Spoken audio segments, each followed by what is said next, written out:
What's up, y'all? It's your girl, Sarah from Sarah Styles here. I am like beyond excited to go live today with our panel. It is two full-time resellers who do vintage. And we were talking just a few minutes before this even started, and I already have like half a page full of notes. So we are going to learn tons of information today about selling vintage. I can promise you that much. If you like content like this, it is all reseller content. Lives are bringing on different types of resellers so that we can all learn and grow together. Make sure to subscribe to my channel. Hit the little bell so you get notified of lives or when I have new content coming out.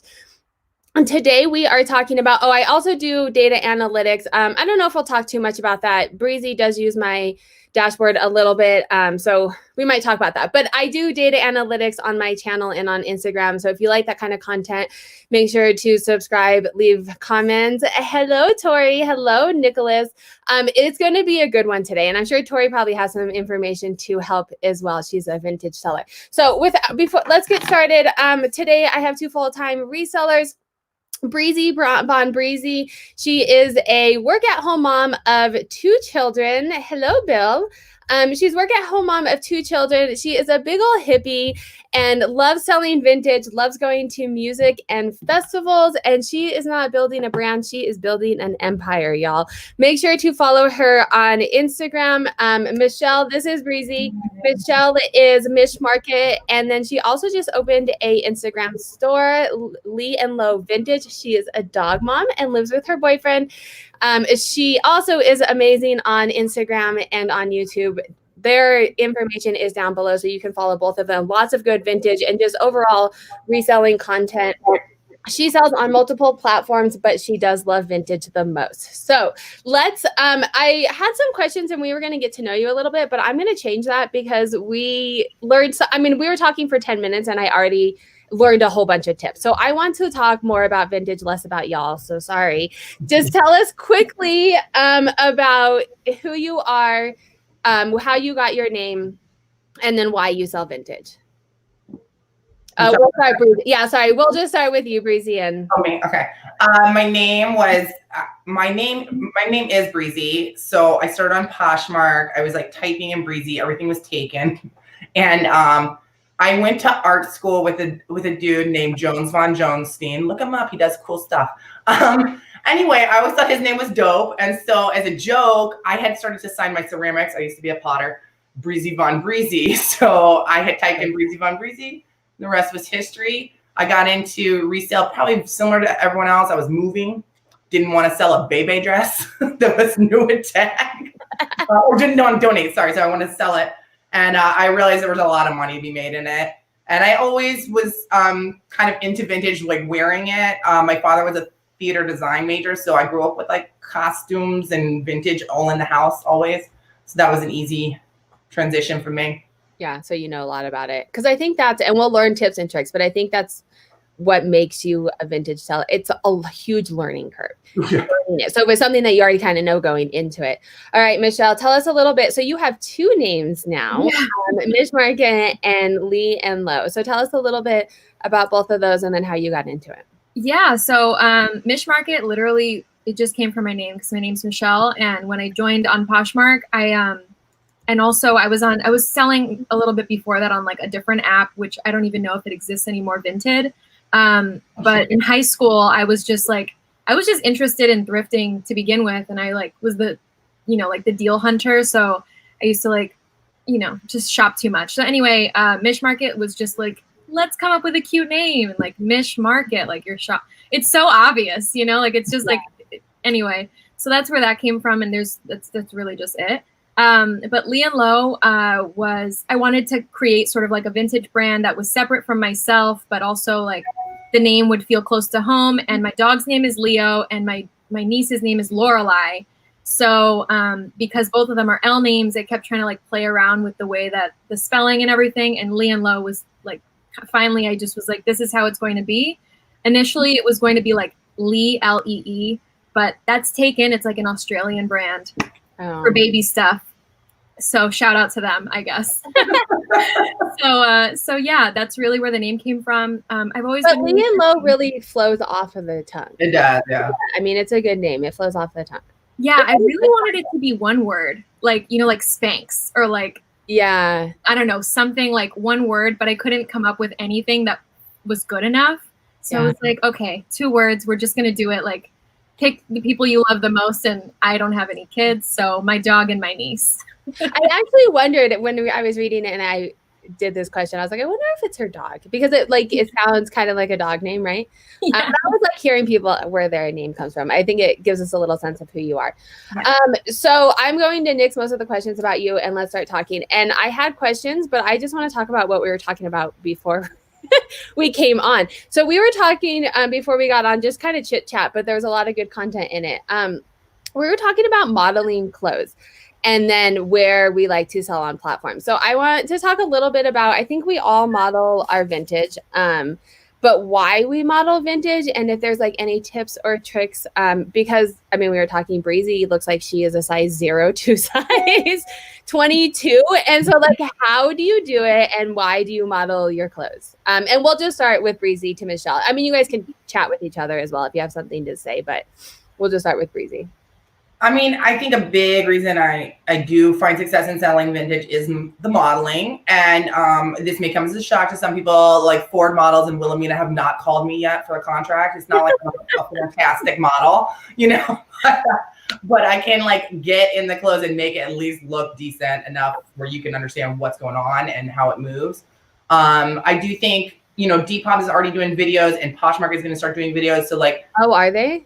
Yes, Queen. They talked about that at PoshFest. I didn't go to PoshFest. I am like out of the loop. Like seriously, honestly, I missed that session because I skipped a lot of PoshFest. Oh, okay. But I heard tell, and so I mean, I think if you can get in, doing those videos is going to help sell things for sure. But it just shows how to style the piece. It shows the dynamic movement of the piece. So. I think anyone can model because these days you can pick up a tripod and a remote for $15 from Amazon. And it's surprising. Like when someone takes a picture of me, I'm super awkward. I'm like, ugh. Yeah. You know, but like if I can see myself, I can just keep moving my body till I look at it. And that's why if you look at my pictures, my face isn't always a gem because I can't see my face when I'm taking the picture. Oh, so I just cut my face out of all. Right. I mean, I'm not just going to do that because I have a perfect body and then my face is like, I just cut my face out because I don't like, I would never take pictures because I'd have to like do my hair and like put makeup on. And usually it's like, oh crap, I have an hour when the kids are napping or whatever. Right. I'm going to go do stuff. I don't want it. Like my face is like a hot mess half of the time. And I'll always pop like a bright lip on because sometimes just my lips show so that I feel like kind of pulls it together a little bit more. I'm getting like a styled wig for vintage because I like the vintage sellers that have their hair did, you know, and mine isn't like super vintagey, but it's very 70s vintage though. This. There are some people who I feel like do the face thing really well. And then there are some people who like want to cut it out. But I actually saw a guy on Depop called like, I think it's called brown bag vintage or like paper bag vintage. He literally just puts a paper bag over his head and just stands there. Like that's his thing. And I was like, wow, like this is pretty smart. Like I'm really into the paper bag over the head thing. Yeah, like, and then you see the picture and you know it's him, right? Yeah, like that's just his brand. It's just paper bag vintage. Yeah, that's amazing. So Nicholas is saying that's the worst part about being a posh man is he can't model the women's clothes. But there are, so like if you have some friends maybe, or like you could pay, like I am all about paying people to do things for that you can't. Like I pay someone to clean my clothes or my shoes because I hate doing it.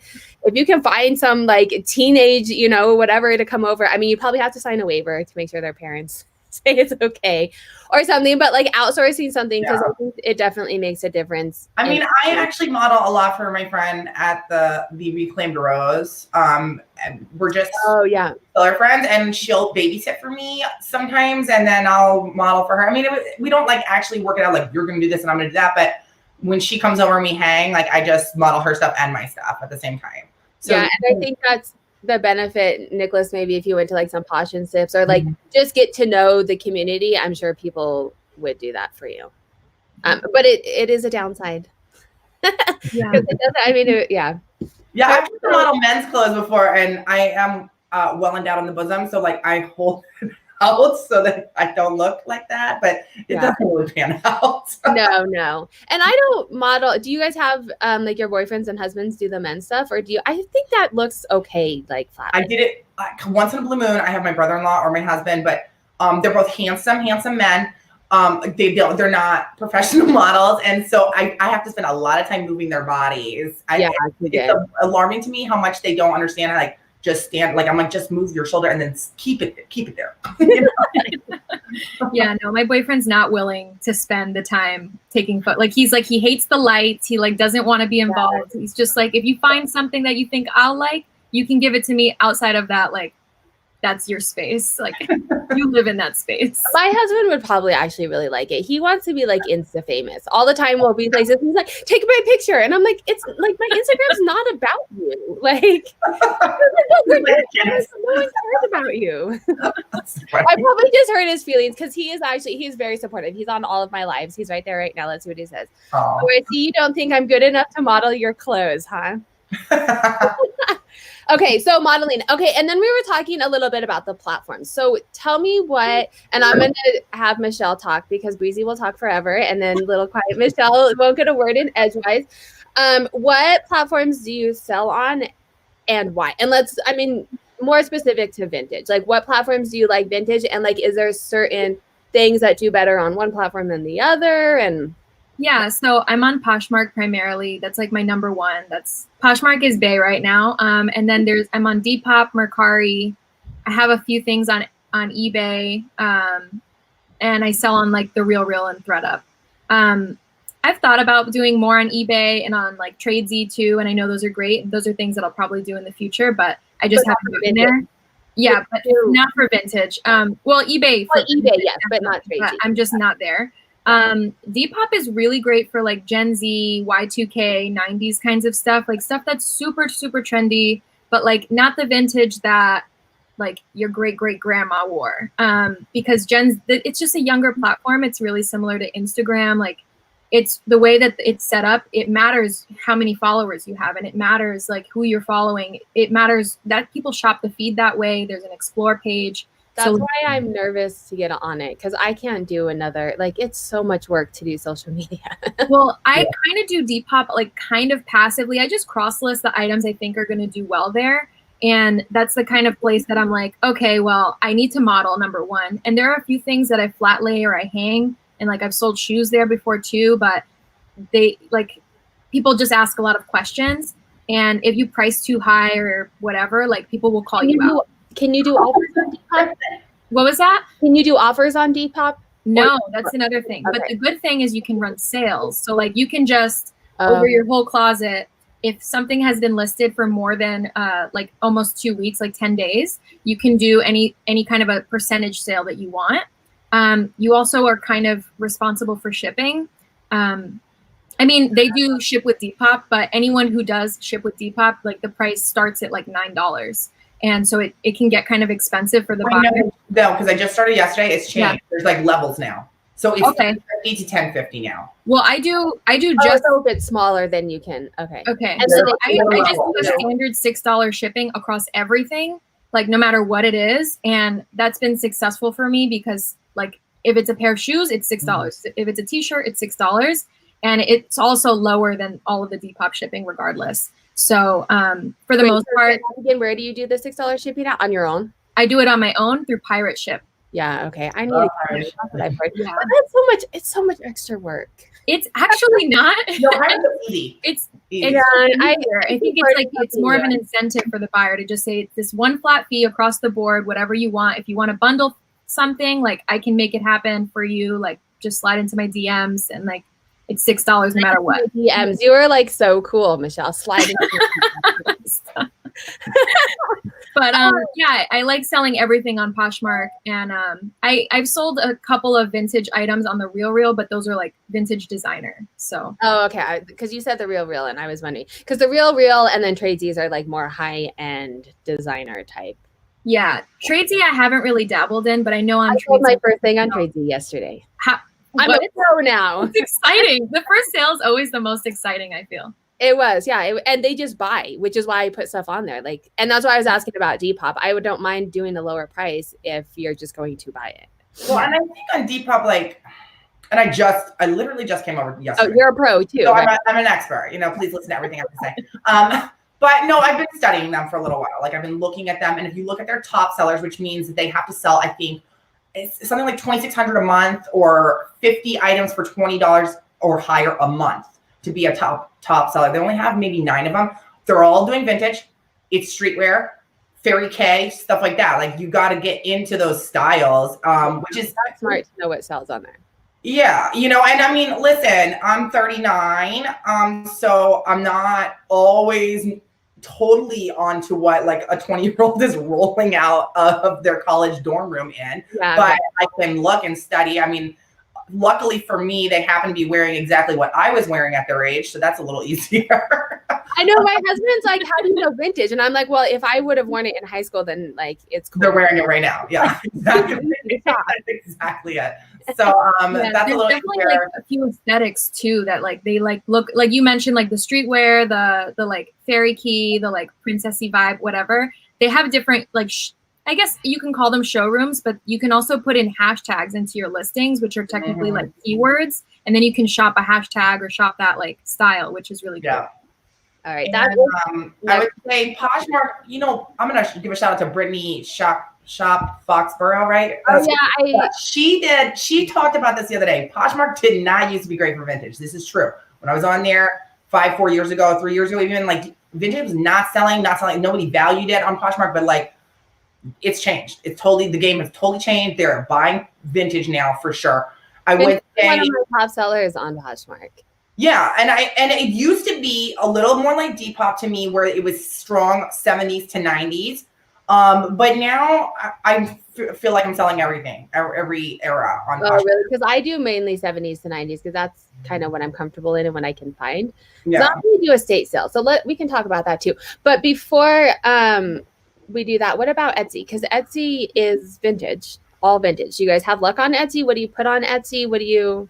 I do. I started 6 months ago. I've done well. I sold almost $2,000 in 6 months, which for just starting on a platform, I feel that's good extra money, you know, coming in.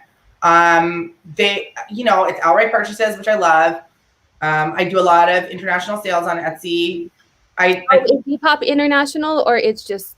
You can do it international. Yeah, but you have to deal with the shipping, so... Yeah, I mean, I'm also very, very comfortable with like shipping internationally because that was like part of my job in my last job was like dealing with customs and things. So I was like, I'm very comfortable with just filling out that form. All right, that's duly noted and saved in my brain when I have a question on how to eBay. We haven't mentioned eBay, but eBay is good for vintage. People don't know that there's a lot of people who pay for a vintage on eBay, and if you're in lingerie, which I am, eBay is where you're at for sure. No, I've had good luck. So I'm on Etsy. I just started on Etsy for vintage. I've done other things on there. But eBay, one of my top sellers is vintage. For sure. I just started on Etsy. So I want to talk about shipping on Etsy too. What do you guys do for shipping? Well, I'm not on Etsy, but I'm interested to hear. Oh, okay. I'm actually, I want to know. Oh, I do it by weight. The buyer pays for me on all platforms. And I just weigh the piece out and I do it by weight through Etsy. I do everything through Etsy. You have good luck because I was reading, I just started really cross-posting my vintage there last month. And when I was starting to do it, I was reading that they will only promote your listing if it's free shipping.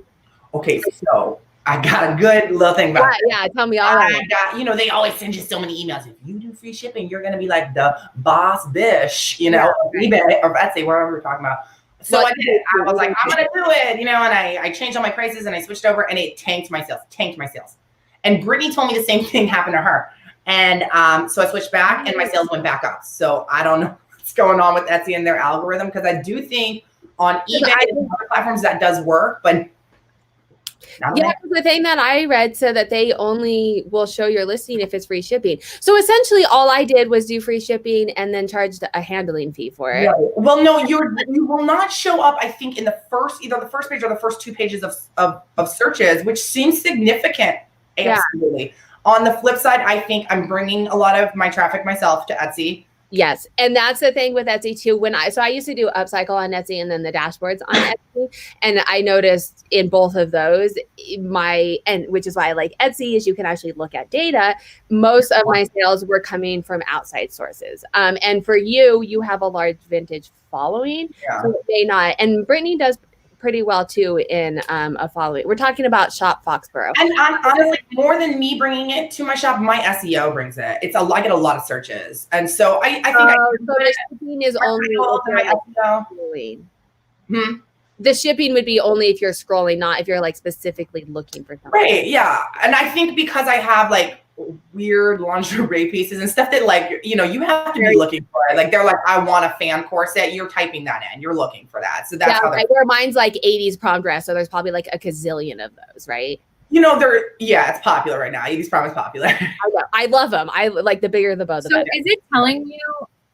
Is it telling you like with the analytics, is it telling you like this is coming from outside search, meaning like outside of Etsy, the platform? Is it telling you like this came through this link, or like what is it specifically saying? Yeah, everything. Etsy's analytics are amazing. It is.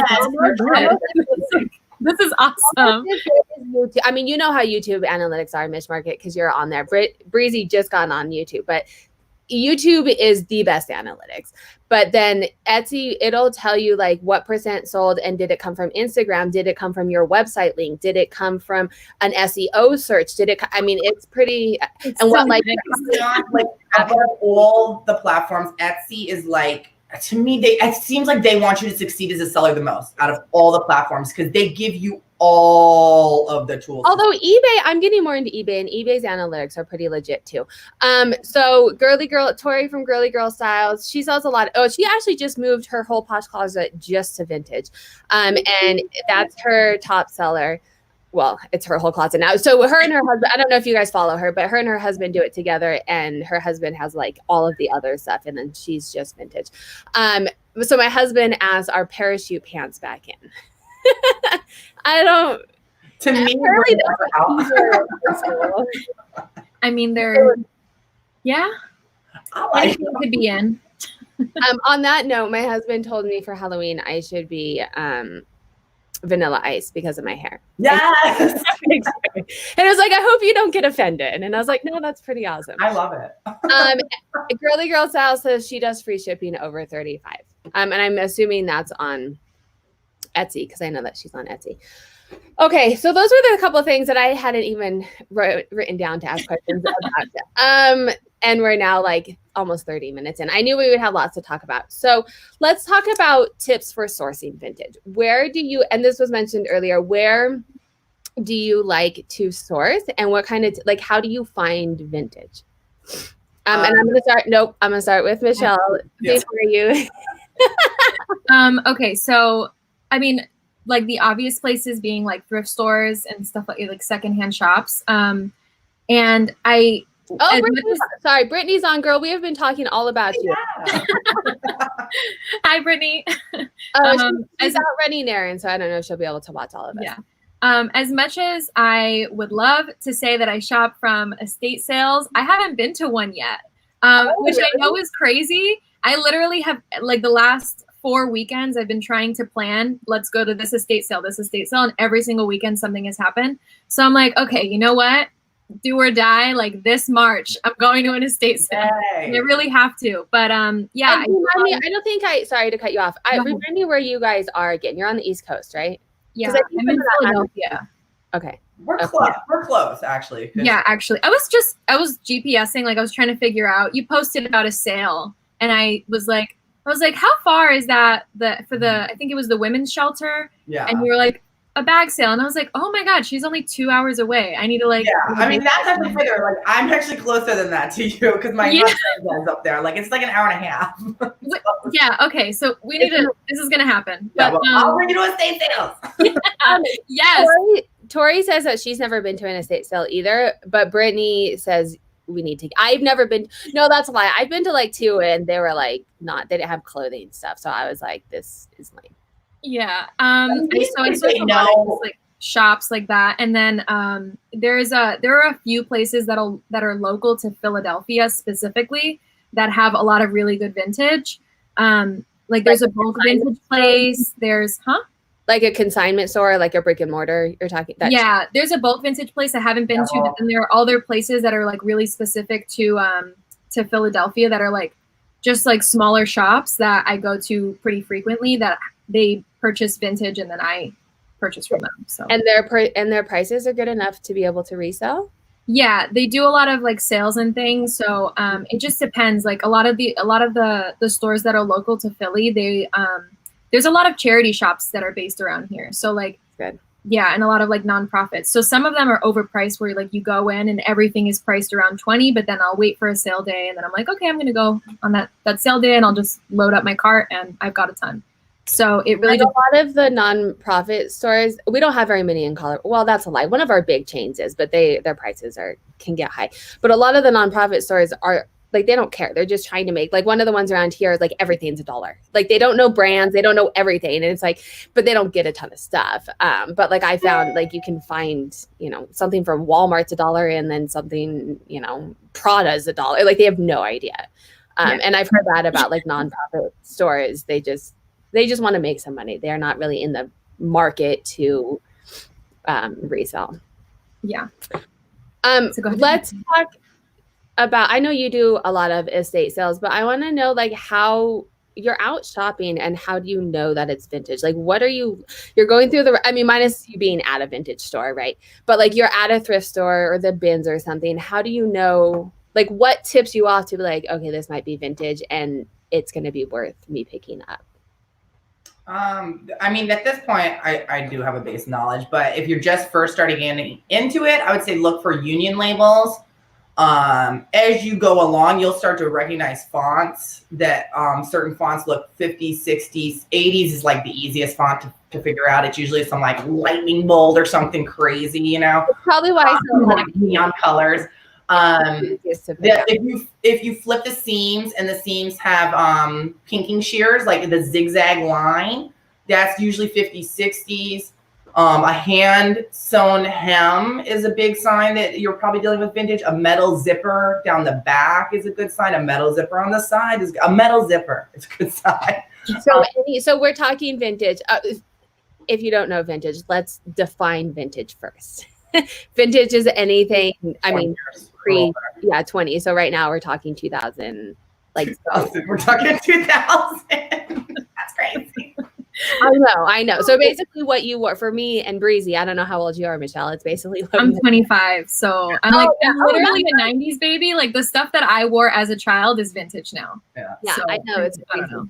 It's just weird. So technically anything 90s and before is actual vintage. But then there are different, like Breezy's saying, different indicators of what. So metal zippers started like what would date? It's just that they moved to plastic zippers mostly in the 60s, 70s. So no, you can have a plastic zipper before that. It's possible, but for the most part. And I'm talking like obviously in pants and jeans, you're always going to have like, have to have it, but I'm talking about in a dress. If you see a metal zipper on a day dress, like you're looking at an older piece, most def. There's always exceptions to the rules. Yeah, so that's smart to help you date, because I can tell by style a lot. Yeah, that as well, for sure. But there's certain things that I'm like, I don't know, like the style's not completely one brand. So looking at different things like the metal zipper or the seams or also the care tag. If it has like those little icons, it's like it's newer regardless, like a machine, obviously.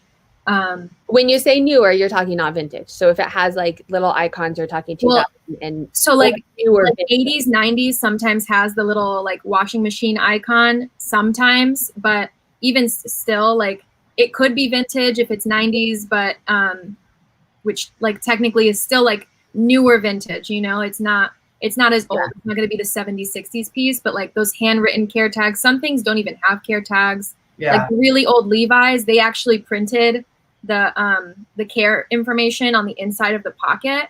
So it wasn't. I found a pair of those recently. Yeah, it wasn't even like a care tag. It was nothing. It was just like written instructions on the inside pocket. So like that, seeing that label, depending on how it looks, that can tell you how old it is. So I would say too, like made in Japan is almost always 1960s. Made in Taiwan, I want to say 70s or 80s. Korea as well. China, it's usually 90s or modern, can be 80s. Made in the USA is often 80s if they're claiming it. Made in the USA, 80s, you know. Made in Mexico, if you're looking at vintage, if you know it's vintage and it says made in Mexico, then you're looking at 1950s. But if it says made in Mexico and you're unsure, then no, that's not the signifier. Yeah. Oh, that's valid. Yes. Yeah. Because a lot of things. So Popular Art is saying, I find late 90s labels challenging. They can look very modern. And I would agree with that. Yeah. And oftentimes that when I find something like that, I don't always label it as vintage, but I will put like vintage in the, like this could be late 90s vintage, like not necessarily say maybe it is if you're kind of unsure. Depending on what it is, like especially with graphic tees, which is something I source a lot of, you can look at Defunct, DEFUNKD, has a huge label resource, like just like Vintage Fashion Guild, but for graphic tees. Ooh. And so like you can see like the jerseys label, how it's changed over time, like, and it gets really granular. Can see like how the Hanes label has changed over time. And there are a few different really popular labels that you'll see really frequently, but especially like 80s, 90s, it goes like 83 to 87, like 90 to 95, you know? Oh, so nice. You can kind of date it that way too. Just like looking online for that kind of a resource. Yeah, because I find the 80s to 90s, well, 80s is pretty, I mean, there's quite a few like indicators of 80s, but 90s vintage, and 90s vintage is kind of big right now. I find it hard to be like very specific because some of it can, and like the label can look kind of what it would look like now. And so that's a great resource. I am going to give a shout out to Breezy, just posted on her Instagram like yesterday or the day before of 3 different vintage resources. So check her out. It was like 2 days ago, but there was a couple, and you can speak to it a little bit more if you want, but a couple places to help you date and look at labels and figure out when it was. And I'll just say, I mean, it's vintage, it's blogs, Vintage Dancer, Sammy D Vintage, and then Vintage Fashion Guild is great for labels for sure. So someone is saying, would you say that vintage silk is often made in China? Vintage. I mean, to be frank, I don't know. I've never pondered that before. I'm gonna look that up though. Now I'm interested. Would you? Well, so Popular Art, would you say that? It sounds like maybe that's something that you have heard. So let us know your thoughts on that, because I've not heard that before. But I'm not a pro like you guys. I mean, if I'm gonna go back to like me being in high school and learning history, I do have like some memory of like China silk production and that being a whole thing. So yeah, right. And that's kind of what I'm thinking as well, that a lot of silk was probably made in China. Or the good silk. They got the good. Yeah, right. So Callie Picker is saying labels are a good way to date an item. I try not to lie or fudge an item. If I don't know if an item is vintage, I don't say it's vintage-esque. Mm-hmm. And that's actually, I've given up. I came up with a list of questions, but y'all just have so much good info. Like I don't need like formal questions. I'm going to ask, and that's like SEO and how you put items, like what types of, and we can, I mean, there's so many keywords that you can do for a different item. So I'm not going to go down that, but like, if it's vintage, do you say, or like, if like, cause sometimes I will say like, this has a 90s vintage feel to it, to like get it picked up in the SEO, but I don't say like, this is vintage, because if I don't absolutely know, but Callie is saying that she does not do that. So I don't know if. I think that's fine. Actually, I think it's fine to say that it like has a 90s vibe, because there's a lot of, or like it has it's 80s doing 40s. Like there's a lot of vintage is cyclical, you know, like fashion is cyclical, like all of that stuff, those styles will come back. And so to say that, you know, something feels like it's from the 1940s, but it's actually from right now, or it's actually from, you know, the 90s. I will say vintage inspired, if it's vintage inspired. Yeah, you know that's what really. Yeah, so Tori just said that. You could also say vintage style or vintage inspired. And I do it because of the SEOs. Like I want it, when someone's searching vintage, I want my item to come up. Or when I just listed a pair of, I'm going to butcher the name, I'm awful at names, Salvatore Ferragamo. How do you say it? Salvatore Ferragamo. Yeah. I just posted a pair of 80s vintage shoes, but they looked 50s. Yeah. And so I posted, they were like the saddle and everything. And so I did put like 80s, but 50s inspired. So when people are looking for 50s, it comes up in a. And I'll do things like Stranger Things style or Brady Bunch style. And I do think that helps sell in the title. And, you know, here's my thing about vintage inspired. labels in general are just ripping off vintage styles, and let's just be honest, global styles, and they've been doing it forever. This is the fashion industry, people. So are we terrible for saying that they did get inspiration from vintage from global? No, they did it. They're the ones who actually stole the piece. Let's be honest. We're just trying to sell it now. Yes, you know. Well, so messenger. Callie Picker is a he, so I apologize for that. Sorry, but he says what it does is that some customers might not think it's vintage, and it can piss them off. Have you had anyone like be pissed off when I haven't had? No. I'm very clear that it's not. I mean, I'm never wanting to lie to someone, so I'm very clear, like, this is not vintage. It is a masterpiece. I'm very clear about it. But, you know, to say that this was, like, I recently sold a piece that was obviously Hungarian vintage inspired. And so I really didn't know how to explain that piece other than saying that. Yeah, right. And that's the thing. You want it to come up. And if you don't say it's inspired by what it is inspired by, have you had any issues with that, Michelle? No, I will always like you'll see a lot of like brands right now, like Anthropologie or Free People especially, they'll even in the copy on their website will say this vintage tee, like it's like a Metallica tee that's from right now. They just made it, but they're like this vintage wash tee, and it's not actually vintage. It's just they're using vintage as like a keyword to describe the style at some point. So like it's as long as you're being clear and you're not trying to like misrepresent what the item is, I think it's okay to say that this looks kind of like this, but it's not actually. I think as long as you're clear, like people understand and they'll ask questions if they're not sure, you know? Yeah. And I agree with that. The only times that I've had people say something, I don't want to say nasty because it was true to me, is I had a pair of Levi's on that weren't actually vintage, and I didn't realize I had mixed up my when I was listing them. I like copied the wrong, like it was completely my fault. I labeled it as vintage and they were not vintage because when I was listing it, I listed the wrong Levi's with the wrong whatever. And so someone kind of, I don't want to say nasty, but they were like, these are not vintage. And then I looked at him and I was like, yep, you are correct. And thank you for letting me know. And I like someone once really get salty with me about describing a dress as a wiggle dress, which in retrospect, when I look back on it, she was absolutely right. It was a day dress, my bad. But I like ruined her day. I was so excited to see this wiggle dress, and then I pulled a picture up. So what is it? What is it? I was like, oh, just from a picture? Like she didn't. There was a message on eBay. I woke up to that. I was like, oh, all right, girl. That's someone who has like something else is going on in here. Sounds like a personal problem. I know. But on that note, so we can't possibly. But I didn't change it. I changed the description.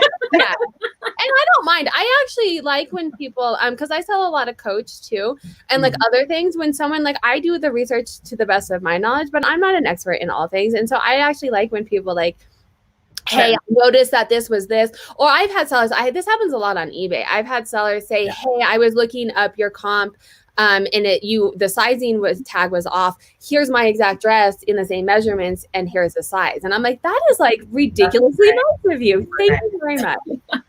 And there's one Coach I've had too, where in all of my glory of putting up listings with children around, I put the wrong creed in from a different purse. And they were like, oh, that's not the right creed. And I was like, you are correct. Well, they were like, it's either fake or it's the wrong creed. And I appreciated that. Yeah, God bless those warriors who like gently let us know that we've made mistakes. Yes. And if you do it in the right way, I think it's okay. And I think with vintage, vintage, you have to do so much research, and you can't be an expert on all the things. And I think part of the reselling community, like I would be happy if someone was like, hey, actually you did your research a little bit wrong, and this is actually this, if you do it in the right way. SEOs, you can't possibly go through and tell us all of the SEO things to include in all of the vintage things. But when you are researching, because you've said a wiggle dress, and then you said a house dress. And those are keywords that you want to have in vintage. And I think that's what makes your vintage sell, because you guys know those keywords that people are looking for. How do you know those? Where do you go to research keywords or to look up like all of that stuff? How do you guys, besides like you've done it forever now? Y'all can call my dad. I'm not going to give you his number, but I do call my dad.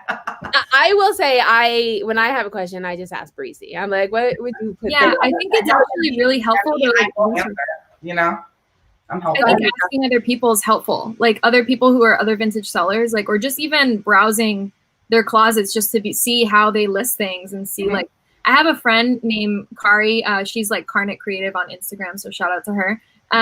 But she works at a vintage shop. And so her brain knows things that like mine cannot just like, I just can't, like, I haven't gotten there yet, you know? And she's so knowledgeable about things that I'm like, not, you know? So she'll be like, oh, that's a Renaissance piece. It's men's from the theater. And it's like 1800s. It's got whale boning and XYZ. And I'm like, okay, thank you. That's all I needed. And so like learning from each other is really helpful. Also just like looking online, she'll start seeing blogs, those kinds of resources are super, super helpful. And just like, it's like doing research on any style or any comp, like when you're looking up trends or things, like seeing what other people use to describe those items is going to eventually soak in.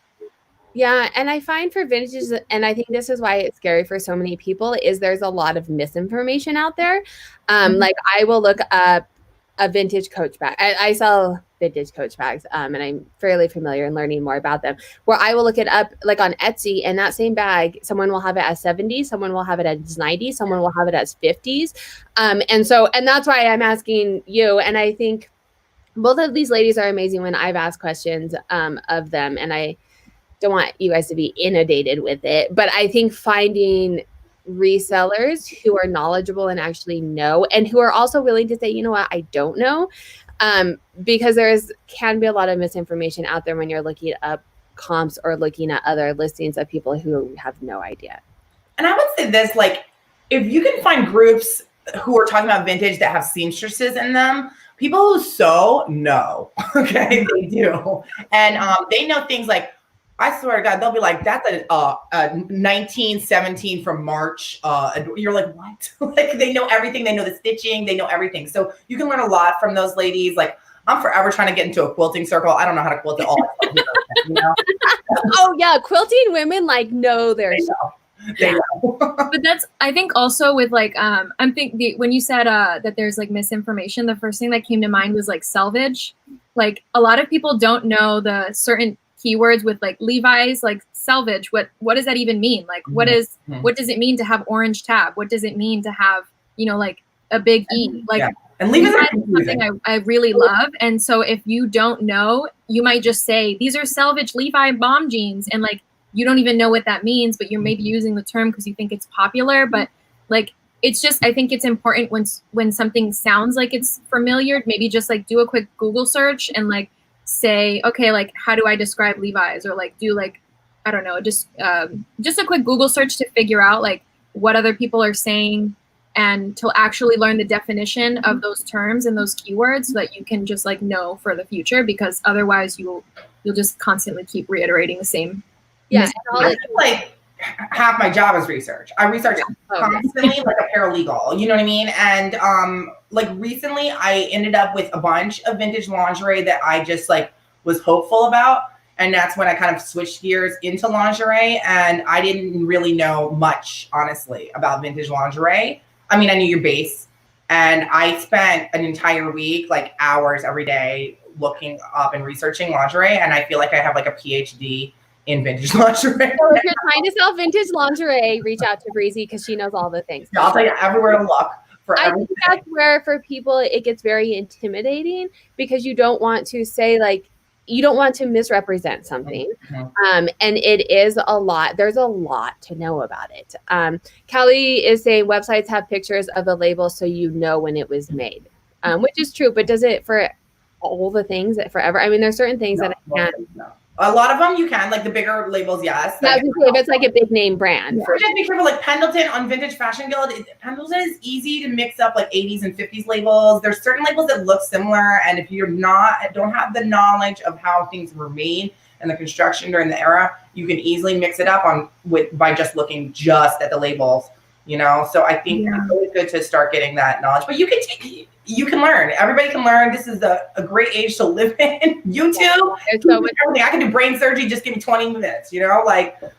Yeah. It's actually, so I had a live on the other day, and she's like a surgical assistant, and we were talking about how like you can learn anything on YouTube, and she was like, "Oh yeah, you could totally do my job," and I was like, I don't know, like I feel like a scalpel in 20 minutes, I could do it. I feel like if you can do that, I don't want you doing to my brain, like maybe 40 minutes on YouTube, maybe 40. I had something else to say, but I don't remember. Okay, so we have about 15 minutes left. Let me look if there's things that you guys want to share too. Well, I will say go ahead. I was gonna say, like, I remember honestly a couple years ago seeing my first union label, and I had been into vintage for a long time, but I never was like looking for the like detective clues of vintage. You know, I was looking more just the form, shape.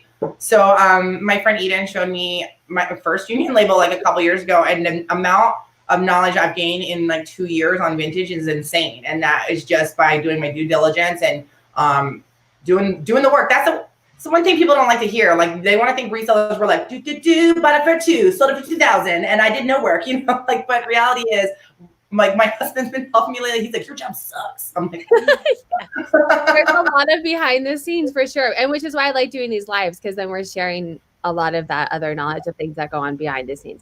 The union label, when I see one, I always get excited because that's like a huge, like, ding, ding, you know, for sure it's something. Especially that older one. When I see the older one, I'm like, woo! Yeah. See, I don't know. I have a hard time with some of the older styles. They just sit for me. Maybe I should do like the pay it forward and just send it to you, Breezy, like people do. There was one dress that I got an offer and I asked you and you're like, oh no, that's way too low. And then now it's just still sitting, which I'm sure you probably could have gotten $100. And I'm like, I should have taken the 30. Popular Art is saying, how about antique clothing? So I want to ask what classifies antique as opposed to vintage.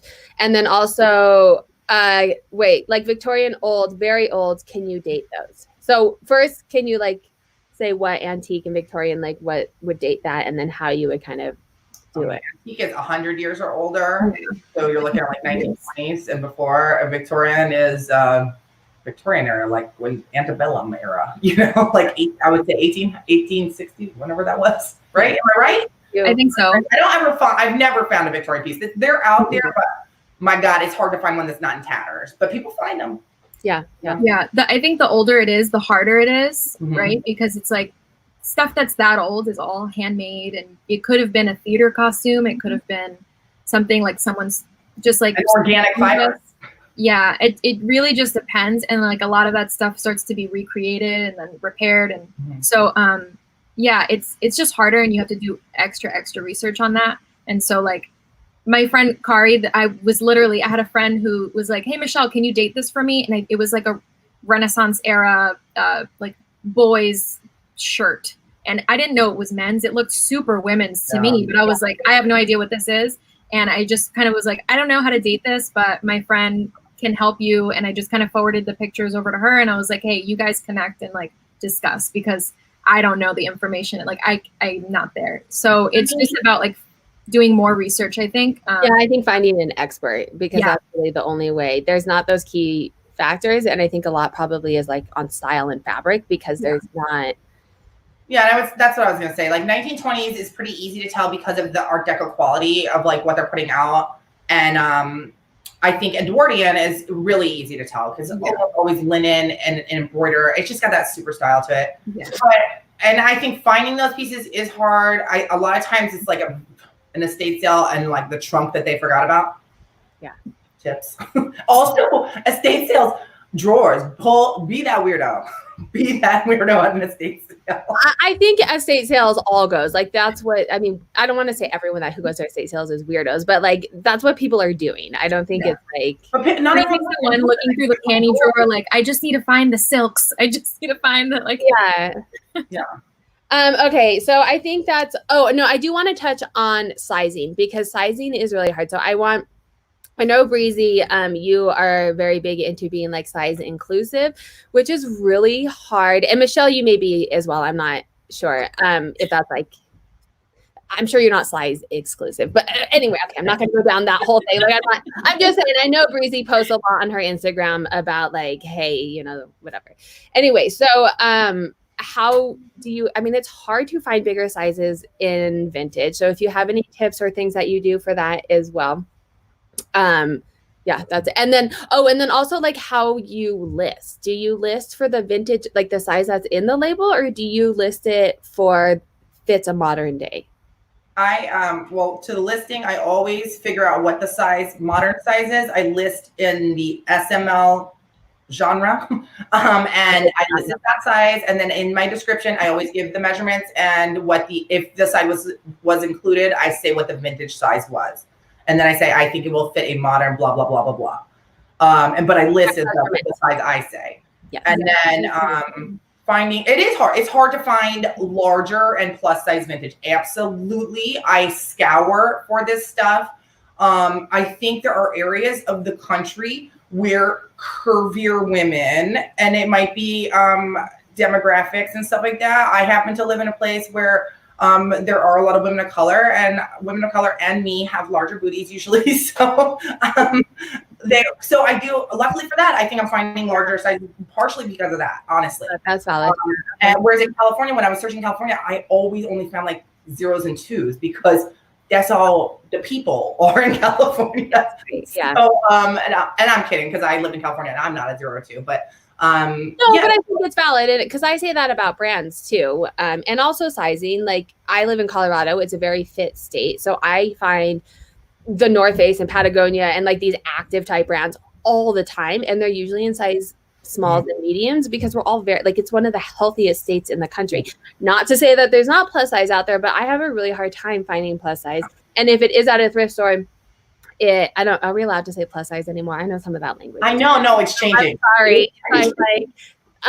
But so I find it hard. And then if it is at a thrift store, it goes really quick because there's not a lot of it in my state. And so I think some of it is definitely demographic. But I mean, on the flip side of that too, I think it's important to include petites and smaller sizes because I hear that from that community as well, of those tinier women, that they have trouble as well. I don't want to disclude them. And sometimes I feel like when we talk about all sizes matter, we're talking about curvy women and voluptuous women, and we forget about those other women because we think it's so hard for us to be tiny, but you know, they struggle with their own sets of whatever as well. And I want to include them as well I want to find clothes for everyone. And for me, it stems honestly from my prom. I'm going back. My prom, I found the most beautiful vintage dress in a vintage shop in the 90s. It was a 50s dress. And of course, it just did not fit me at all. Yeah. And it made me so sad. And so I feel like I've been on a quest ever since to like find that vintage that people want. Like, to me, your clothing is like an armor when you feel weak. And it's like, and then it's your armor to shine when you feel confident, you know? So it's so important to me to be me. And I want everyone to be able to find what they want to wear, you know? I totally agree. I feel like when it comes to finding items of any size, like I'm just looking for what's good. I'm not really looking for a particular size. I think, I mean, it's great when I can find something that's much larger or much smaller or anything in between. Like I'm happy with whatever I can find because I'm just looking for good vintage. And I think at the bottom line, like I'm just looking for stuff that's going to make people feel good. I make sure to include measurements and like you do the best you can with like searching for the stuff. And it is much harder to find like any of the larger sizes and then trying to like represent that on you know, for vintage, like you have to make sure that it's modeled and all of that. And, you know, it's definitely tougher to find, but like it's out there. You just kind of have to search for it. But yeah. Girly Tori says the same things about smalls, medium, and larges. And Tori told me that in another live video that I moved all of my stuff to that because I don't want what I find hard. Oh, hey, Grateful Queen, thanks for joining. Big Breezy fan. I find it hard and intimidating with vintage is I don't want to misrepresent something. So I was putting for a lot of this stuff, unless it didn't have a label, I was putting the size that it was because I'm like, I don't want to like say it fits the size when like maybe your medium is a different medium than mine. But I do include measurements and everything. So then I feel like as long as you're being very explicit in this fits this, but here's the measurements. And I always say check measurements. Vintage is different. Like, and I think most people who buy vintage know, like they know to look at the measurements and they know that it's different. Well, and I think things are altered too. More concerned. Posh will give you a return I've had the return both ways. I had the return when I put the real size and let them know. I had the return when I put the size, because we all know how that goes with Posh and that. But at the same time, I also am open to returns, because if you don't like the clothes, if they don't fit, I don't want you to have to keep it, return it, honey. Yes, yeah. Agreed. Yeah, I agree. You just went super gangster on us. Okay, so we're wrapping up, but I do want to get to, you guys are both like queens of social media. You have huge followings on, I consider a swipe up like the ultimate. I just want to be like, you guys were promoting. Yeah, you guys were like, I have to do all these workarounds and it takes me like 15 minutes just to get a freaking link out to my followers. I cannot wait to like swipe up to link to the video you guys promoted. And I was like, oh my God, that's glorious. So anyway, you guys are both on Instagram. MishMarket has YouTube that she's been doing. Breezy just got on YouTube, 2 haul videos, I think so, or 2 haul videos, right? I did a spring trends in vintage, and then I did a haul. Yeah, that was it. So I want to talk social media and why you do it. And do you think, why you do it in general, and then if it relates to vintage as well. Michelle, I'm going to go to you first. Yeah. I mean, social media for me was just a way to connect with people. Like, I was really frustrated at my job, and like, I talk about this a lot, but like when I decided to go to start reselling, like for real, like I was like, okay, I'm going to start reselling part-time. Like, I'm going really hard at this. I plan to leave my job. Like, that was the goal. I started my Instagram like a month later, it was July or August of 2018. And I wasn't really posting. I was kind of just lurking, and I was kind of like connecting with people I would see. And then when I started posting pictures of like things that I was doing, and like actually connecting with people and when I finally went to my first Posh and Sip, it was like, oh my God, these women are incredible. And the Posh men, there were a couple of Posh men. Yeah. But mostly we had someone to talk to. Like it was the same way. Like we sat there and talked to thrifting for hours. Yeah. And I avoided going to my first Posh and Sip. Like, I literally bought a ticket and bailed because I was so anxious about going to like meet all of these new people. And then I met Breezy at a Posh and Sip like weeks later, because I was so obsessed with going to Posh and Sips once I finally made the jump to actually go. And so just connecting with people has been probably one of the greatest. I will literally cry over anything, and crying over PoshMark friends is like my #1 thing. Like, I love so much connecting with people in real life, and oh my God, I'm literally about to cry right now. Like, what is my problem? No, it's so sweet. So that's why, I mean, like, meeting people, learning from them, being able to help people, like, that's so rewarding for me. I'm not gonna cry right now. I'm done. This is it. You go. I would say, if I'm gonna be perfectly frank, I got on it from a business standpoint, and I'm Gen X, and I don't do a lot of social media because I think a lot of Gen X, we feel like it's poserish, like that's posery, that's not being real, you know. But so I hesitated, but I got on from a business standpoint to grow my business. But this was like a really nice underlying thing, and what keeps me on is the community. And I didn't really hardly know any resellers before social media, and now I have so many friends from social media, like literally friends, actual friends that support me like so much more than my real life friends do in my business. And another thing that's great about resale in fashion is it is so female strong. It's a female dominated community. And so like when you're in this on social media right now, you get to ride this wave of female entrepreneurship, which is like amazing to be part of. And then honestly, I'm gonna be perfectly frank, I'm here for the tea. I'm here for the tea on social media. You give me life. Like, I want all the tea. When a scandal breaks, I'm like, we ain't getting no work done today. Oh yeah, follow Breezy's stories, because she goes deep into the tea. I do. She like drowns you in it. Girly Girl Styles says hugs, and I feel the same way about Tori too. I'm similar to you, Breezy, because I did it from a business standpoint. And I am a Gen Z. I'm like on the cusp, but I relate more to Gen Z. I'm a millennial. But I relate much more to the Gen Z than to like just my personality and stuff. And so I was like, it's business. I'm going to do business. And it is very much business driven for me. But I do love the community that it has built because it's very isolating. Social media is my coworkers. When I'm having a rough day, I can like post something or like reach out to the people. Like this is the first time I think I've seen definitely you, Michelle, in person, and Breezy. I think maybe we chatted on something.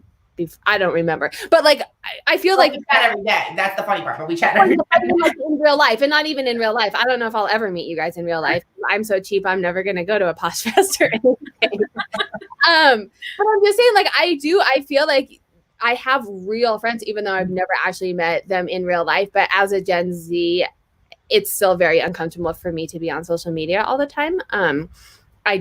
It's just weird. Like it's not really a Gen Z type thing. But it is for business. And on that note, do you feel like it helps drive your business? Do you think, especially as vintage sellers, do you think that it is helping drive your sales? Yeah. Yeah, 1,000,000%. Yes. I mean, I think if you're looking at marketing and doing research, like everyone is on Instagram and social media. If you have a business and you're not on Instagram, what are you doing? Right. I mean, if you are doing it and you're not on Instagram, like please holler at me. I want all the secrets. I will buy your class because I don't know that's how everyone's doing it. Yeah. And it's amazing as an entrepreneur that we are able to do all of this marketing. It takes, if you're not on social media or do it for a business, it is a full-time job on top of reselling. So keep that in mind, especially if you're just starting out, like to build up to that 10K. I mean, it's like brutal because I'm getting there slowly and surely, posting every day on your store. I mean, it is a full-time job to get. It's like exercise. It's consistent. Yeah. Slow build, you know. But it's free. So like back in the day when you were trying to be an entrepreneur and you had to like run ads in the newspaper, and it can be done and it does help your business. But you're not going to have 10,000 followers. You're not going to be monetized on YouTube in a month. You have to really be on there and do that. I'm still not monetized on YouTube. I just post, like I've been posting videos. It was almost every day in October. I did videos like while I was at Posh Fest. I posted a video every single day at Posh Fest. Had a big thing in October, right? Like October was like, I was like, I'm going so hard. And then November, December, I was like, okay, I need to like slow it down a little bit because this is too much. And I post weekly and I'm like, okay, maybe weekly's too little. I'm trying to find like the balance, but like having the rhythm of posting just on a consistent basis and like sort of like, I want to say episodic. Yeah. Like kind of like an episode. And having something for people to expect is really what gets people to come back and continue to watch and subscribe and share. And like, otherwise, if you're just not posting consistently, like they'll just find someone else who's posting consistently and like, they'll just continue on. It's not that, it's not that people don't want to watch. It's just like, you're not posting consistently. So believe it or not, I am also not monetized after my 2 videos. What? So I mean, like asked me, she's like, "What stats do I need to look at?" And I was like, "Well, you need to have videos first." Like, I posted it like an hour later. I was like, "What do I need to look at?" It is consistency definitely in Instagram, and someone told me I'm going to get this stat wrong, but for marketing purposes, someone has to see something like 20 times or something ridiculous before they're even, which is why you have to 7 times. Oh, okay. I just feel like it's a lot.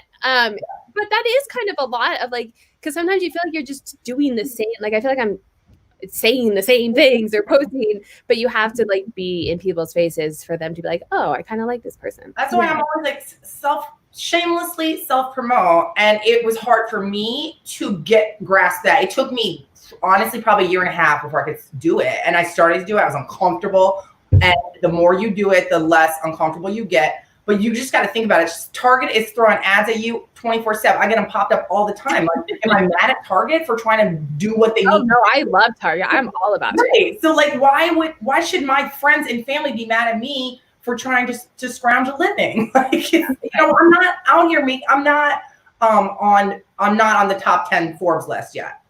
Believe it or not. Yeah. So I'm just a middle class person making a living. And I don't think people should be mad at that. Right. Yeah.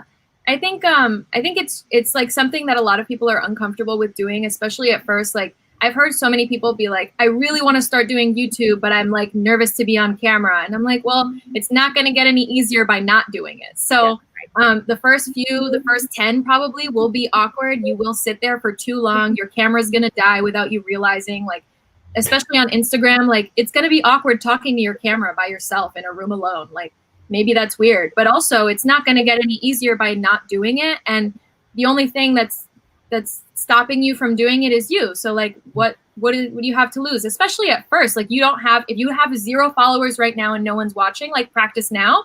And then, eventually people will find you and you'll have already practiced so much. So like, there you go. And that's where I'm at. Like, I'm just throwing stuff up. There's no editing. This is breezy raw. Okay. Like, it is what it is, but that's me learning, and that's me learning what is being received well. And so that's what I thought in the beginning. I was hesitant. Oh, I need to know how to edit. And I was like, I need to put stuff up and see what people even want to hear, Well, and that's how I started too. My husband, bless his heart, I just need to start listening to him from the beginning. But he was like, you're going to have to get editing software and edit. And I was like, I'm not doing that. Get out of here. Like, no way. And so my first video was, You have a Mac? Yeah. You have iMovie. I know. I get it. I do it now. So I've been on YouTube almost a year. Yeah. But there was a time too, like consistency. I was doing maybe 1 video a month, which is not going to get you monetized anytime soon. I'll tell you that note. Now I'm trying to do a bit more, but it's like a full-time job. But like you just have to throw it up and you have to do it. And I think what makes people successful on social media is being authentic. And everyone's authentic is different. And so if you go in and and if you wear makeup all the time and like that's who you are and you're very much like type A and that shows in your personality. But if you don't do YouTube because you're scared of being who you are, then like you're not going to be successful. Like just go in and throw it up and see what happens. And then the next video gets better. And then your followers are seeing that, right? Like they're seeing your growth and they're seeing that real people are doing this, which I think actually also helps. Popular art, we are kind of over and we do have somewhere to be. So I'm gonna have to cut it short, but well, not short because we're over, but I'm gonna have to cut us off. And so someone said negative comments terrify, I think it's him. Now I'm nervous to say terrify them. You can actually filter, and Tori says you can filter all the comments so you can remove them before they are live. Oh, that's a good tip. I didn't know that. I'm still learning this. I have not received a negative, I don't think. And if I had it, criticism, but not like negative. Like I did like a tour, like when I was apartment hunting, right? And these were like really quick clips that I got when I was looking through the different apartments in Philly, and I was kind of like just going through the places, and they were like, well, you could have included more views of XYZ. And I was like, well, thanks. That's helpful feedback. Like I'll consider it next time. Like, and some people, just are leaving feedback, and that's just it. It's all it is feedback, and it may not be positive or negative. I think people who are leaving like really malicious comments, like, I don't know. I just is like, I haven't gotten anything that's like really super negative. So I mean, those things you can remove. They're kind of spammy, and there's always going to be like a troll somewhere in the world. The first thumbs down is you can just assume that that's a spam bot that's just thumbs downing you to be a troll. I feel like I'll probably like close myself in a closet for a week and cry and watch like Real Housewives by myself crying in a closet. I actually feel like, and maybe I just have a tougher skin. I mean, there's times I get the most down on myself when I start to compare myself to others. Like no one's doing it. I'm doing it to myself. I feel like my first thumbs down meant that I was like reaching people. Like I was kind of excited. I was like, someone like cared enough to give me a thumbs down. And so then I feel like once you're big enough to start getting like nasty comments, like you've made it. Well, and I will say this, as a person who models lingerie and sells lingerie, like I'm still you get messages. So, like, I can take a really like I mostly creepers, but I do get some women like, why don't you put a bra on? And I'm like, what? This is my house. Yeah, and who cares if you don't like it? Yeah, I don't.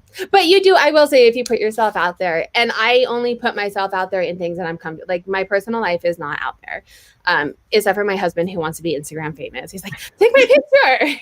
But like my kids, they're very personal to me, and I will like cut you if you say something. And so they're not, the back of their head is on there every once in a while on my stories. They're not in anything else. That being said, I do have to we have plans in like 5 minutes that I have to go do. So thank you. So, Tori said that she says thank you for your feedback. When people say that, people do have opinions, and that is part of social media. I mean, we have opinions. We just spent an hour into our opinions. So thank you so much for coming on there. Oh, my husband says he just wants to be as cool as me. Their information is down below. They're both very active on social media, and definitely on Instagram if you want to reach out to them. If you're watching this in the recording, you can leave comments and I will make sure, I will comment back, but I will make sure that they get notified of the comment as well. Or you can reach out to them on Instagram if you have any further vintage questions, or you want help dating things, or just general reselling. They both resell other things as well. They're just great with vintage. If you like content like this, make sure to subscribe and hit the notifications. Give me likes and comments if you like this as well. It helps extend my reach, as well as let me know that this is content that you like. So on that note, I hope everyone has a wonderful weekend, and thank you, Breezy and Michelle, for joining me. Have a good weekend. Have a good weekend. Bye.